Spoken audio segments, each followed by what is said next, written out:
Hello. जय हिंद, जय भारत। नमस्कार बच्चों, कैसे हो? मैं संजय चौहान आपका अपने YouTube परिवार में स्वागत करता हूं। ठीक है बच्चों, आज का जो सेशन है, जो आज की जो क्लास है, वो इतिहास की वही क्लास है जो अनवरत रूप से लगातार जारी है। आज इतिहास की चौथी क्लास है और आज क्लास का विषय जो है वो नव पाषाण काल है। नव पाषाण काल। जिन लोगों ने पहली क्लास देखी है, तीनों क्लास पहली, हम लोगों ने पहली क्लास में इतिहास का परिचय दिया। दूसरे में जिस तरीके से पाषाण काल से लगातार इतिहास का किस तरीके से विकास हुआ, मानव का विकास किस क्रम में हुआ, किस तरीके से वो आगे बढ़ा, ये बात हम लोग जान रहे हैं, पढ़ रहे हैं। पूरा पाषाण काल, पेलियोलिथिक पीरियड, फिर मध्य पाषाण काल, मीसोलिथिक पीरियड और अब है न्यूलिथिक पीरियड यानी नव पाषाण काल। किस तरीके से हमने हड़प्पा सभ्यता से पहले, इंडस वैली सिविलाइजेशन से पहले का जो पीरियड है, जो पहले का समय है, उसको हमने कैसे बांटा, किस आधार पर बांटा, वो हम आपको पहले बता चुके हैं। जिसने पहली वीडियो नहीं देखी उससे पहले वाली वीडियो जाकर डिस्क्रिप्शन में लिंक पड़े हुए हैं और प्ले लिस्ट में सब वीडियो पड़ी हुई है, वो जाकर देख सकते हैं। आज की क्लास उसी क्रम में बच्चों नव पाषाण काल की क्लास है। चलिए देखते हैं नव पाषाण काल किसे कहते हैं और नव पाषाण काल होता क्या है। देखिए, नव पाषाण काल 7000 बीसी, बीसीई बोले तो बिफोर क्राइस्ट नहीं बोलते इसको, इसका नया नाम है before common era. Before common era यानी ईसा मसीह के जन्म से पहले का समय, और इसको बोलते हैं after common era, ACE, after common era. Isa इसको बोलते हैं ईसवी और ईसा पूर्व। जानते हैं आप सब लोग, मैं पहले बता चुका हूं। तो नव पाषाण काल की शुरुआत 7000 से 5000, कुछ लोग 4000 तक जोड़ते हैं, 4000 से कुछ लोग 1000 तक शामिल करते हैं। 4000 से 1000 साल का मतलब यह है बच्चों कहने का, यह ताम्र पाषाण काल था। कौन सा काल? ताम्र पाषाण काल। यह तांबे वाला काल था, जब व्यक्ति ने तांबे और पत्थर का प्रयोग एक साथ किया, यह ताम्र पाषाण काल है। नव पाषाण काल क्या होता है देखिए।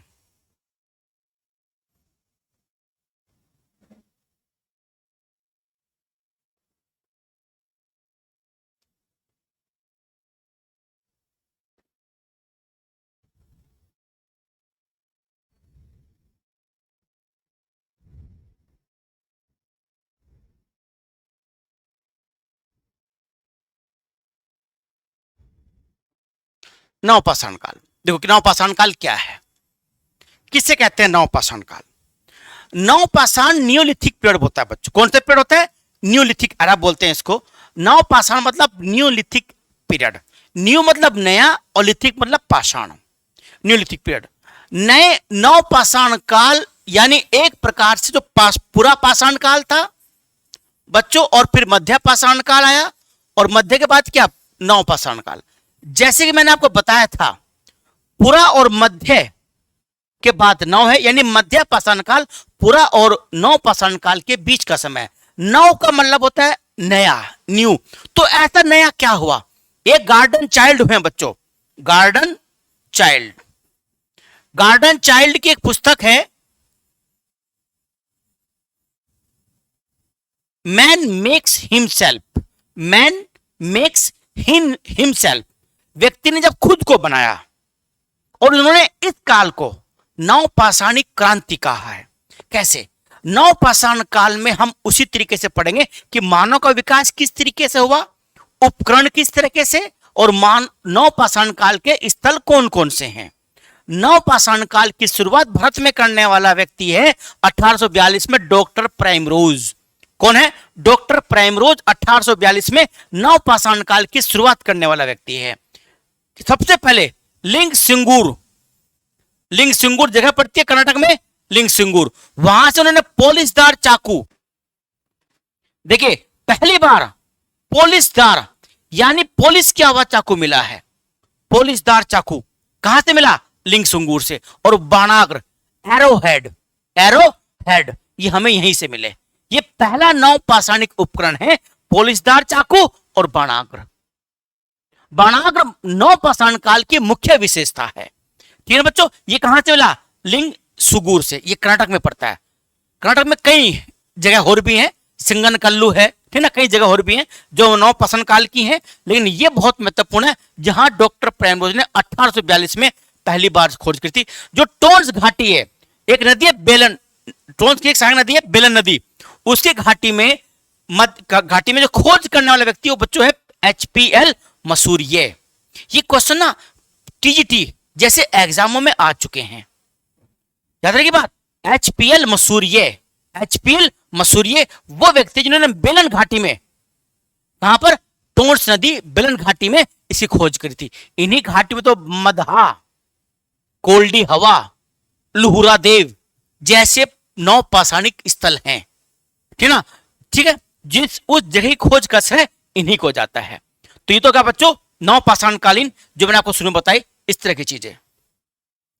अच्छा, अब हम नवपाषाण काल को बच्चों बांट के पढ़ते हैं, किसमें, ध्यान रखना, नवपाषाण काल को 3 चरणों में बांट के पढ़ेंगे। जो मैंने बताया था आपको, मानव विकास किस तरह का था, दूसरा उपकरण कौन कौन से इस्तेमाल किए,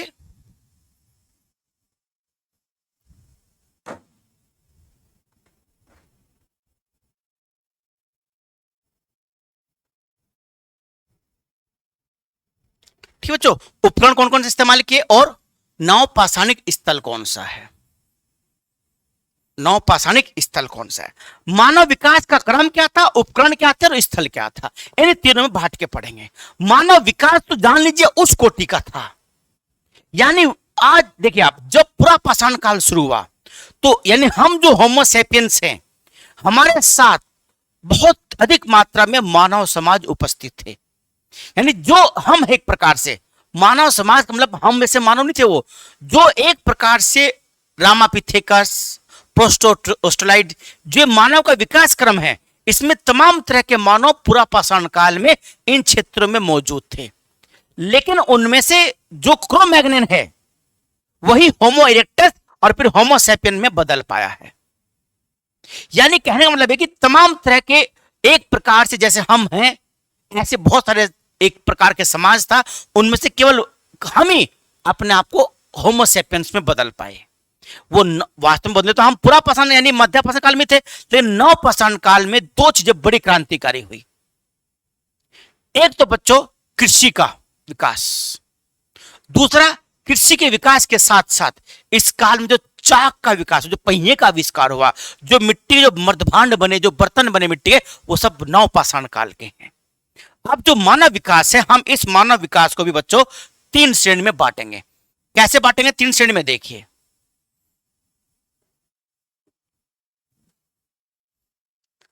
मानव विकास की 3 चीजें थी। एक तो तीसरी बड़ी पहली विशेषता थी, वो थी बच्चों स्थायी जीवन। स्थायी जीवन यानी जीवन में क्या आ गया था? स्थायित्व आ गया था। यानी अब आवास यानी बस्ती, मानव बस्ती के हमें प्रमाण मिलते हैं। यह अपने आप में एक बहुत बड़ी चीज है बच्चों। स्थायी जीवन, आवास, किस काल में? नवपाषाण काल में। दूसरी बड़ी विशेषता पशुपालन। पशुपालन तो मध्य पाषाण काल से चला आ रहा है, पर अब पशुपालन ने जो पशु थे उनकी संख्या बढ़ गई थी।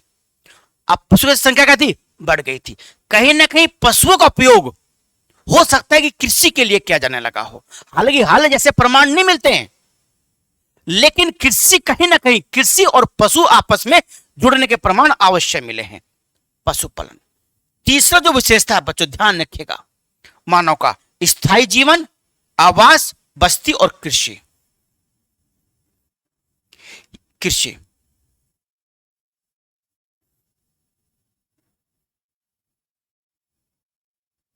कृषि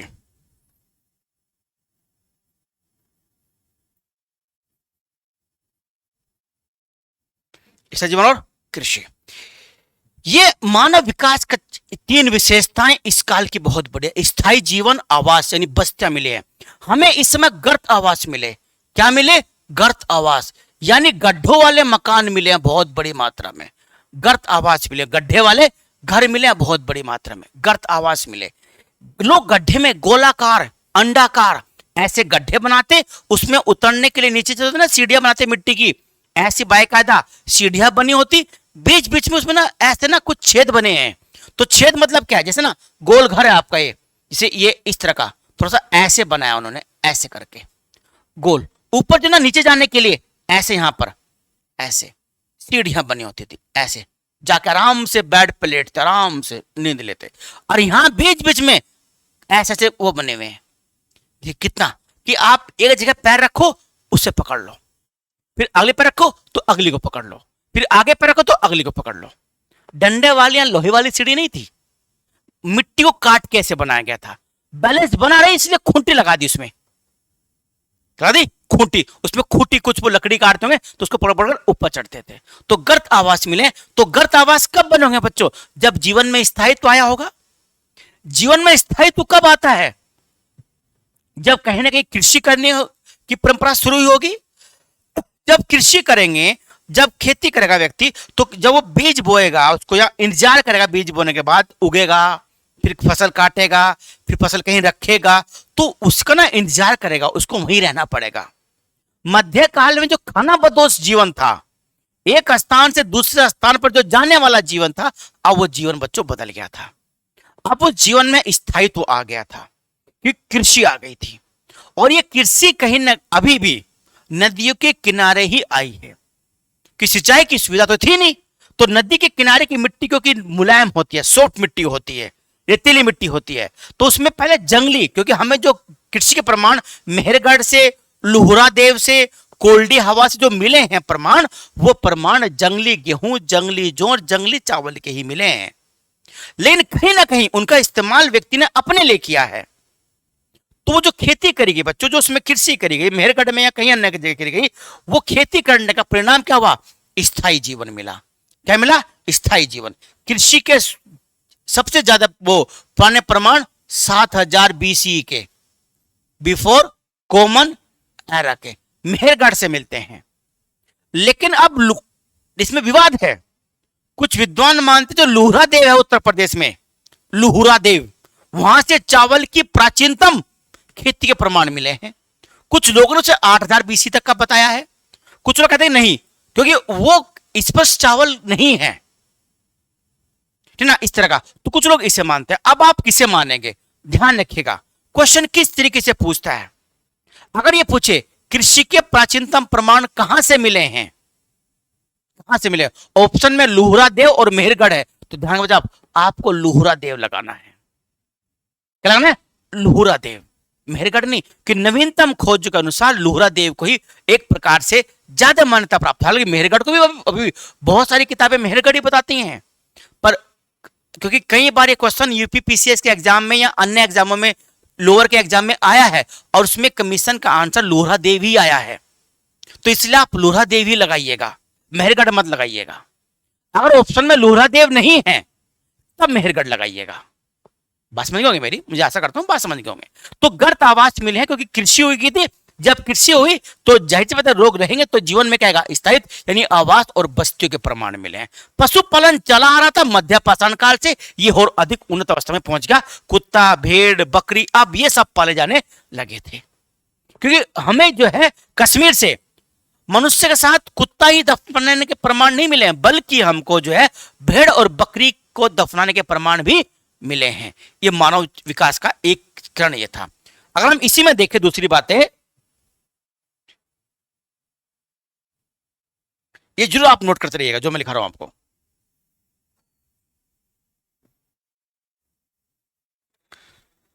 अगर हम इसमें देखें दूसरी बातें, तो आपको ध्यान ये रखना है, मानव विकास के चरण में अंत्येष्टि,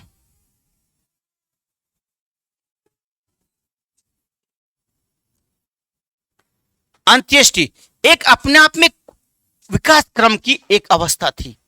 अंत्येष्टि का मतलब होता है, अंत्येष्टि का मतलब होता है कि किस तरीके से वो अपने मृतक व्यक्ति को दफनाते थे। ध्यान बच्चों, अभी तक अंतिम संस्कार के रूप में, अंतिम संस्कार के रूप में दो तरह की प्रणालियां मौजूद थी, दो तरह की चीजें थी। पहली अगर देखें तो पूर्ण समाधान, पूर्ण समाधान। दूसरी चीज देखें तो आंशिक समाधान।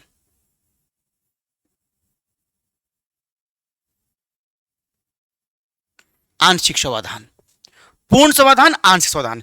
पूर्ण समाधान में क्या था कि जैसे मृतक शरीर होता था तो मृतक शरीर को पूरा का पूरा एक गोल गड्ढा बनाकर उसमें दफना दिया करते थे, तो पूर्ण समाधान था। और उसके साथ कहीं ना कहीं जो उसके दैनिक जीवन में उपयोग होने वाली वस्तुएं थी, खाने पीने की सामग्री थी, उसका कोई प्रिय पशु रहा हो जैसे बकरी है, भेड़ है, कुत्ता है, उनको भी उस मृतक व्यक्ति के साथ दफना दिया करते थे, गड्ढा बनाकर उसमें पूरा का पूरा इसी तरीके से। तो ये पूर्ण, ये कहता पूर्ण, पूर्ण समाधान। क्या बोलते थे बच्चों? पूर्ण समाधान, पूर्ण समाधान, ये पूर्ण समाधान था। आंशिक समाधान में क्या होता है, इसमें मृतक शरीर को पहले ऐसे पशुओं के लिए खुला छोड़ दिया करते थे।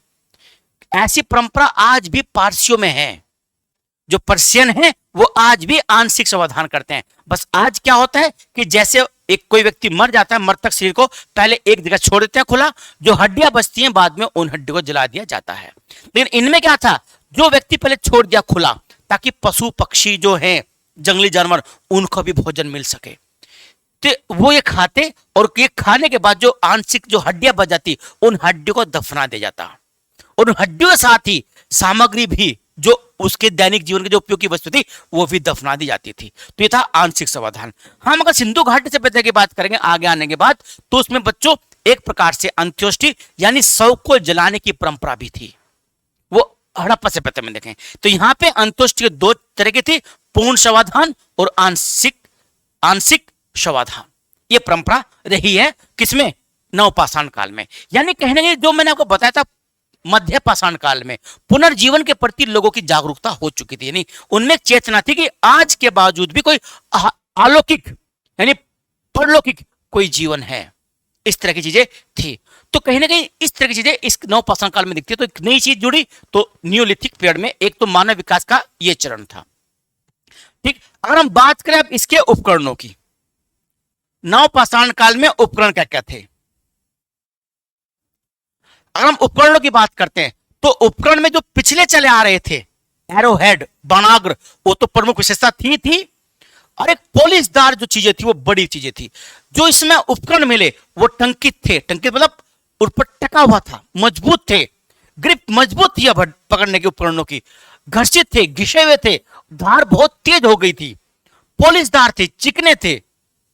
ठीक, यानी वो खराब ना हो, उन पर धूल मिट्टी ना बैठे, उन पर दीमक ना लगे, वो सिलाबी में खराब ना हो, सिलन में खराब ना हो, तो पॉलिश करती जाती थी। इनमें सेल्ट, बसूले, मूसल ना, बाणाग्र, ये इस तरह के उपकरण नवपाषाण काल में बच्चों मेन उपकरण थे। और ध्यान रखिएगा, ये जो खेती थी उसमें कोई हल का प्रयोग नहीं होता था, खेती में कोई हल अभी नहीं हुआ था, अभी केवल जंगली खेती थी। जो हमें प्रमाण मिले हैं, देखते हैं अभी कौन कहां से क्या क्या प्रमाण मिले हैं।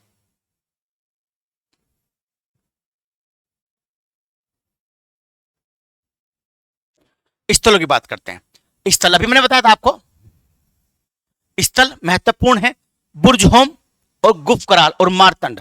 गुफकराल का अर्थ ध्यान रखना बच्चों, गुफकराल का अर्थ क्या होता है, कुम्हार की गुफा।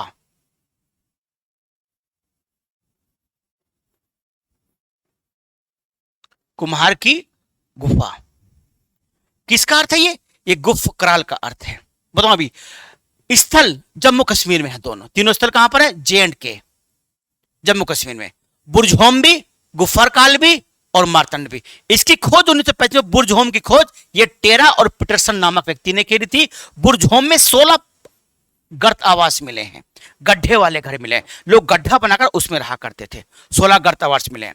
गुफर काल में गर्त आवास मिले हैं, गड्ढे वाले घर मिले हैं, अर्थ क्या, कुम्हार की गुफा। मारतंड जानते हो आप, मारतंड एक जगह का नाम है। और ललित मार्तंड मुक्तापीड़, ललित मार्तंड मुक्तापीड़ एक जम्मू कश्मीर के राजा भी हुए हैं। सूर्य का जो सूर्य मंदिर जिसको मार्तंड मंदिर बोलते हैं वो भी जम्मू कश्मीर में है। सूर्य मंदिर कहां कहां पर है, एक सूर्य मंदिर उड़ीसा में है, जानते हैं, कोणार्क, क्या बोलते हैं उसको, ब्लैक पैगोडा बोलते हैं उसको। ब्लैक पैगोडा क्यों बोलते हैं, क्योंकि वो ब्लैक पत्थर से बना हुआ है। एक सूर्य मंदिर कहां है? एक सूर्य मंदिर मोढेरा गुजरात में है। एक सूर्य मंदिर मैंने कहा आपको मारतंड सूर्य मंदिर, ये जम्मू कश्मीर में है। मारतंड सूर्य मंदिर कहां पर है? जम्मू कश्मीर में है। ठीक है, चलिए खैर, तो मारतंड 3 स्थान है। कहां के 3 स्थान? जम्मू कश्मीर के हैं। नवपाषाण कालीन सबसे महत्वपूर्ण स्थल इसलिए कि यहां से गड्ढे वाले मकान मिले हैं। और हम लोगों ने पढ़ा है कि मध्य पाषाण काल, पूरा पाषाण काल में जम्मू कश्मीर में मनुष्य का विकास नहीं हुआ था। यानी मनुष्य नवपाषाण काल में जम्मू कश्मीर पहुंचा कि ठंड अधिक थी, और ठंड अधिक होने की वजह से जम्मू कश्मीर तक मानव उस अवस्था में नहीं पहुंचा जो अवस्था में दक्षिण भारत में या मध्य भारत में रहा। चलिए आप देखते हैं अगला स्थल कौन सा है। इसके बाद पाकिस्तान का एक ध्यान रखना, पाकिस्तान में एक तो है मेहरगढ़। मेहरगढ़ ये पड़ता है बलूचिस्तान में।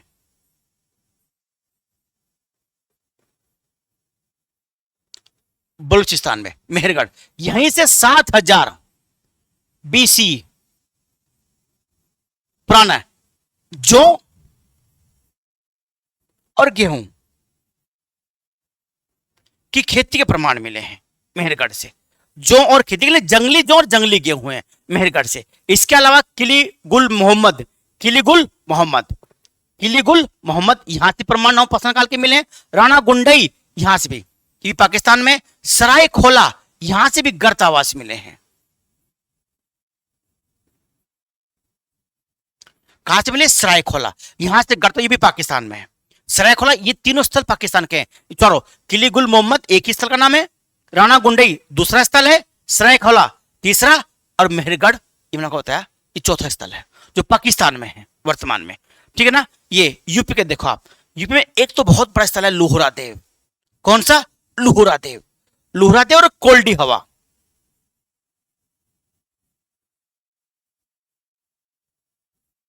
कोल्डी हवा से विश्व में चावल की खेती के प्राचीनतम प्रमाण मिले हैं। लेकिन अब क्या माना जाएगा? अब लोहरा देव को माना कि लोहरा देव से भी चावल की खेती के प्रमाण मिले हैं। जो चर्चा करते अभी लोहरा देव, यह वो लोहरा देव। ये सब ना स्थल कहां पर है? ये बेलन नदी घाटी में है। बेलन नदी घाटी में।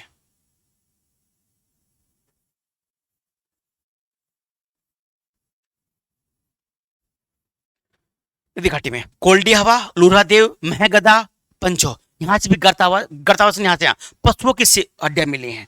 उन पशुओं की हड्डी का उपकरण मिले हैं। पंचोहो, लोहरा देव, कोल्डी हवा, महगदा, ये उत्तर प्रदेश के हैं। अब अगर बात करते हैं कर्नाटक की, तो कर्नाटक में देखिए आप पिकलीहाल, ब्रह्मगिरी और संगनकल्लू। संगनकल्लू है ना। संगनकल्लू से ना पशुओं के ऐश, ऐश मतलब गोबर की खाद का ढेर, जली हुई गोबर के अवशेष मिले, उन्हें ऐश कहते हैं। संगनकल्लू से कल मैंने आपको बताया था मध्य पाषाण काल में। तो कर्नाटक के स्थल है। इसमें जो क्वेश्चन कहीं बहुत ज्यादा यही पूछता है, कौन सा स्थल जो है नवपाषाण काल का है, या कौन सा स्थल किस क्षेत्र में है। पूछले में बुर्जहोम किस में है? जम्मू कश्मीर में है। गुफार काल किस में है? जम्मू कश्मीर में। गुफार काल का अर्थ क्या है? कुम्हार की गुफा है। मेहरगढ़ का है? पाकिस्तान में है। लोहरा देव उत्तर प्रदेश में बेलन घाटी में है। कोल्डी हवा उत्तर प्रदेश में। महदहा उत्तर प्रदेश में। एक चिरौंद स्थल है बिहार में। बिहार के 2 स्थल बहुत फेमस है। एक चिरौंद जहां से मानव की हड्डी के उपकरण मिले हैं। हड्डी के उपकरण बड़ी मात्रा में सबसे ज्यादा सबसे पहले चिरौंद से मिले हैं। हड्डी के उपकरण है ना, हड्डी के जो उपकरण मिले हैं वो कहां से मिले? वो चिरौंद से मिले, जो बिहार में पड़ता है। और दूसरा स्थल बिहार का है बच्चों, वह है जहां से ना कुम्भकारी के प्रमाण मिले हैं। कुम्भकारी,